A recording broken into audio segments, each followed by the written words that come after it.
वियोग शब्द ही ऐसा है जिसकी पराकाष्ठा करना भी बहुत मुश्किल है। वियोग सही मायने में वही समझ सकता है जिसने उसको सहा हो। हम अक्सर कहते हैं, देखते हैं, वो हमसे दूर हो गया, कोई हमसे चला गया, दुनिया से चला गया, तो हमसे बड़ा हम तो बहुत वियोग सह रहे हैं। लेकिन वियोग का सही मतलब राधा और मीरा ने बताया है, क्योंकि उन्होंने बहुत सहा है, वियोग को उन्होंने सहा है। दोनों का प्रेम श्री कृष्ण से था। हाँ, उनका जो प्रेम था वो उनकी जो प्रेम की जो कसौटी थी वो देह तक सीमित नहीं रही थी, देह से ऊपर उठकर आत्मा तक आ चुकी थी। एक को दर्द होता था, दूसरे को पहले पता लग जाता था कि हाँ, कहीं ना कहीं कुछ गलत हुआ है। प्रेम दोनों को श्री कृष्ण से था, पर दोनों का प्रेम अलग अलग था। राधा का प्रेम जो था वो बहुत मौन था, ना वो रोती थी ना चिल्लाती थी, बस शांत रहती थी। कृष्ण उससे दूर हुए तो उसने उस चीज़ को एक मान लिया कि हाँ, मुझसे दूर हुए हैं, उस चीज़ को सहन कर लिया, सोच लिया कि हाँ, मेरा उनका जो वियोग था, उसका वियोग एक सौंदर्य था।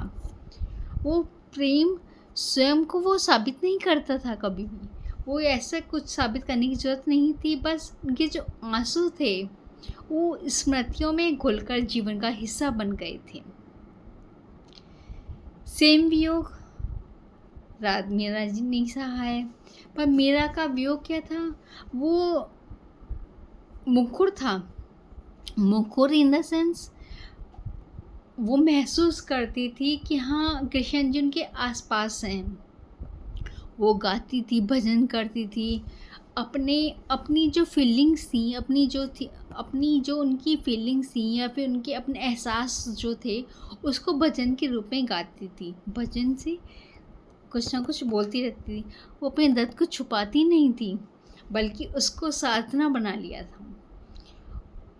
वो रोती भी थी, गाती भी थी, नाचती भी थी, लेकिन कहीं ना कहीं उन्होंने वियोग को भक्ति बना लिया था। इसलिए उन्हें लगता था कि हाँ, कृष्ण जी उनके आसपास हैं। सही मायने में राधा जी के पास तो कृष्ण जी थे, उन्होंने भी वियोग सहा है, क्योंकि वो भी छोड़ के चले गए थे उनको। उनके आगे बहुत सारी जिम्मेदारी आ चुकी थी, उन्होंने अपनी जिम्मेदारी को चुना है। मीरा के पास कृष्ण जी नहीं थे, वो फिर भी उनको महसूस करती थी कि हाँ, उनके ही आसपास हैं।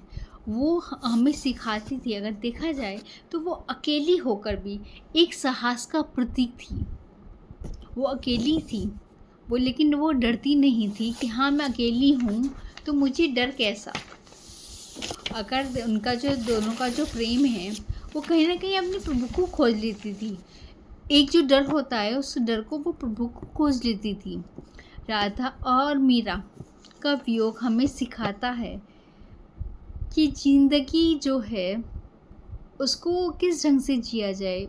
हर पहलू पे कुछ ना कुछ मिलता ही रहता है, अगर उसको हम ठहर जाएं तो हम आगे नहीं बढ़ सकते। और यही चीज़ हमें मीरा और राधा जी के वियोग ने सिखाई है।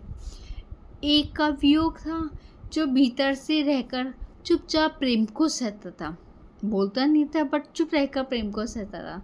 दूसरा का वियोग था कि वो उनका प्रेम झलकता रहता था और वो भक्ति बन चुका था, लेकिन सहा दोनों ने ही वियोग है। एक का वियोग था कि हाँ, कि मौन रहकर वो उसको फील करती थी, एक गाती थी, पर दोनों ने ही सहा है। तभी तो कहते हैं ना, विरह की वेदना का मतलब वही जाने जिसने गमों के में सागर में गोते लगाए हों। जिसने गमों के सागर में गोते लगाए हों। मिल जाते हैं जिंदगी भर के लिए गम, मिल जाते हैं जिंदगी भर के लिए गम। आंसू की क्या औकात जिसको कर दे कम, जिसको कर दे कम। नमस्कार।